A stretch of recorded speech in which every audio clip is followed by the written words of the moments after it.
Hello mga Mima! Gagawa ko ngayon ng pang-ulam-ulam namin sa umaga at stock na din dahil minsan ako nahihirapan kung ano yung lulutuin namin sa umaga at pang-ulam ng aking anak at asawa bago pumasok sa school. So ayun, gumamit lang ako dyan ng chicken fillet, ay chicken breast pala, at hihiwain lang natin yan ng pahaba. At syempre pagtapos nyo mahiwa lahat, lagyan nyo na ng pampalasa. Lagyan nyo ng paminta, ng asin at saka ng konting-konting magic sarap-sarap para sumarap yung ating chicken fillet. And then, mekos-mekos nyo na yan para manuot na yung sarap dyan sa chicken na yan.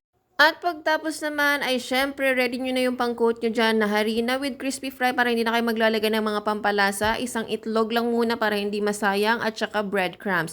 Syempre coat nyo na isa-isa dyan sa harina muna bago sa itlog. At syempre panghuli na yung breadcrumbs.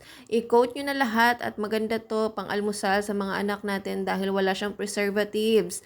So itry nyo to sa mga anak nyo bago pumasok sa school. Pakainin nyo ng mga ganitong chicken fillet, chicken tocino, yung mga homemade na pang almusal, masarap siya at mas maganda pa dahil walang preservative. So ayan, nakagawa ako ng 2 tab ng chicken fillet natin. Meron na kaming pang stock at pang ulam sa umaga. Thank you!